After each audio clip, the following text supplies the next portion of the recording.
Oh, good morning, good morning, good morning. Oh my God. Today is Tuesday, August 23rd, 2022, and I am Kenny Polcari, your host of the party. And what is it that we need to understand and know today after the drubbing that we took yesterday, right? Stocks, they hit a landmine yesterday and they collapsed. All the indexes falling by almost, most of them better than 2%. The Dow just under 1.9%, but everything else more than 2%. Speculation building about what JJ's going to say on Friday to try to control the narrative.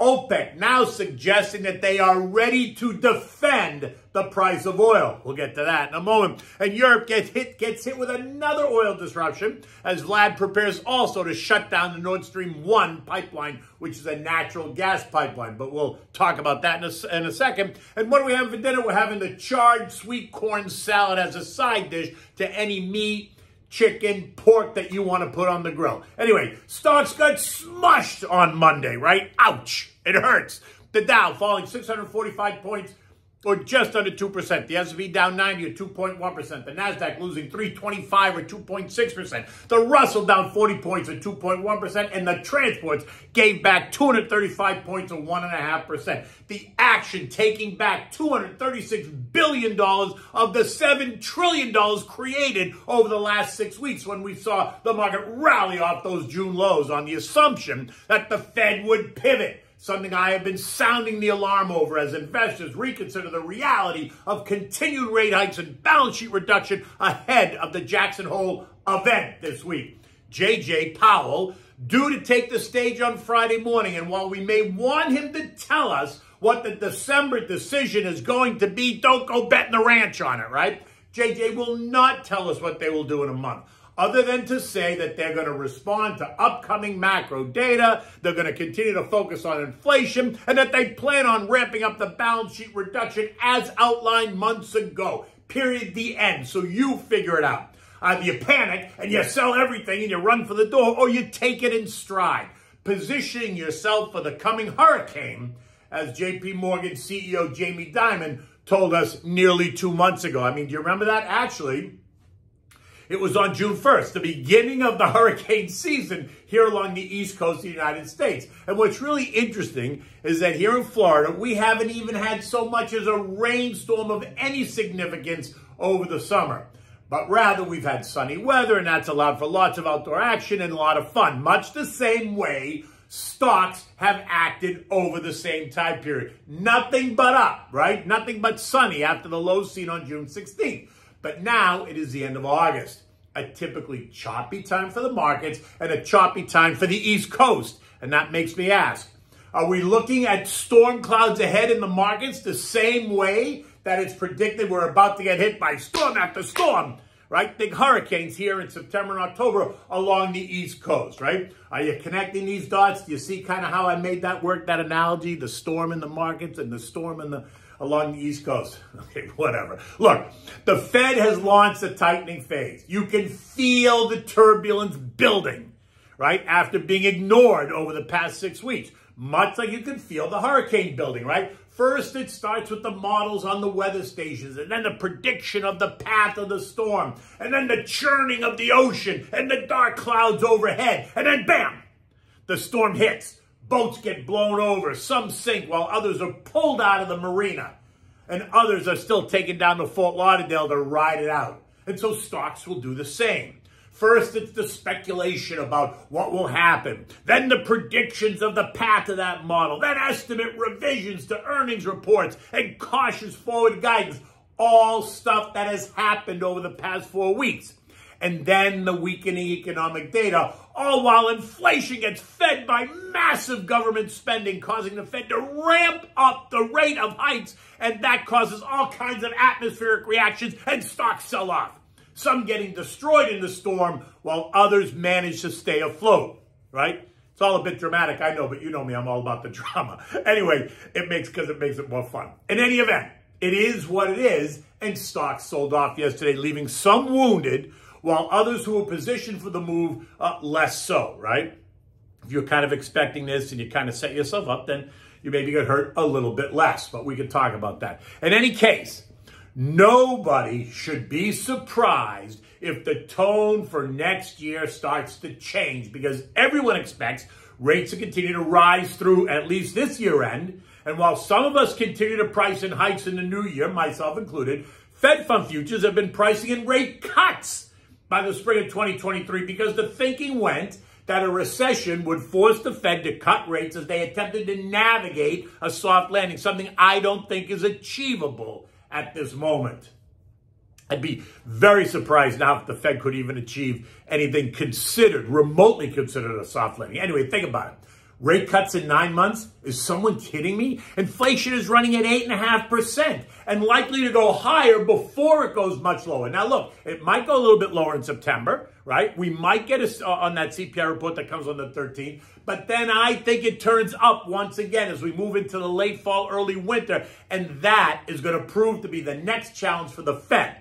And look, we know that the UK expects inflation to peak out at 13% by the end of 2022 and then remain elevated through 2023. So while it might peak out at 13%, it ain't going to 2% anytime soon.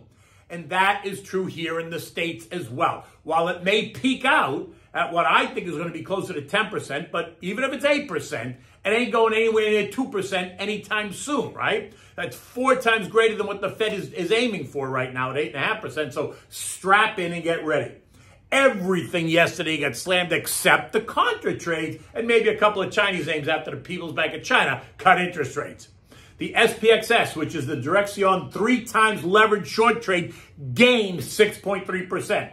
The NASDAQ short PSQ gained 2.7%. SH, the S&P short, gained 2%. DOG, the Dow short, gained 1.8%. Disruptive tech short, SARK, gained nearly 3%, while coal and natural gas stocks also rose 4.5% and 5.7% respectively. There's no surprise there at all as we move into the fall. And just to add fuel to the fire, the Saudis, led by bin Salman, told us that they are now prepared to defend the price of oil. Recall I told you about this on Friday. Beware of what the Saudis and OPEC will do since oil has fallen 25% over the last 5 weeks. And defending it means cutting production to keep the price up. Gavish?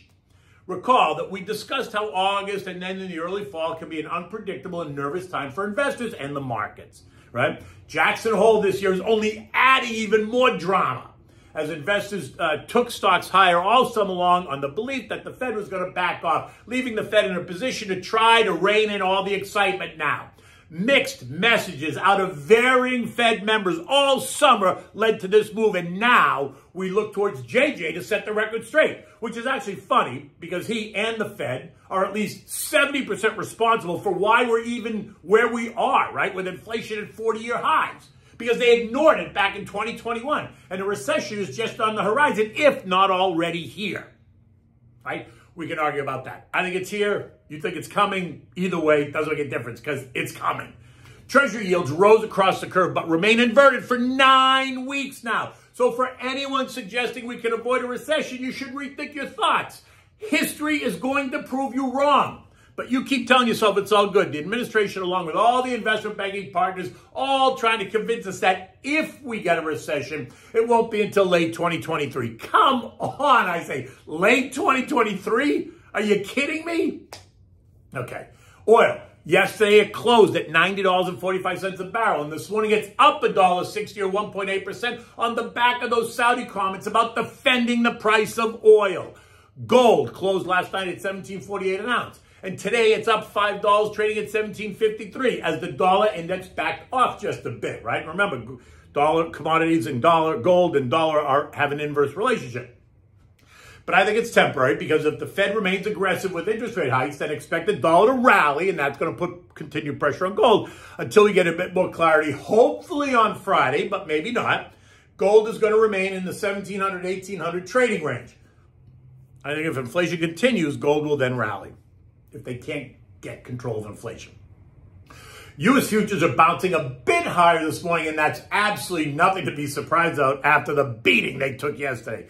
Dow futures up 50, S&P's up 8, NASDAQ up 25, and the Russell ahead by 5 points. Look, global markets are being challenged by the Fed, the ECB, the Bank of England, the Bank of Japan, and even the People's Bank of China. Rising interest rates coupled with quantitative tightening are surely going to cause some angst in the months ahead. But you can't tell me that this is a surprise at all. What have we been discussing for all of 2022? Unless you've been under a rock for the last 8 months, none of this should be a surprise to you at all.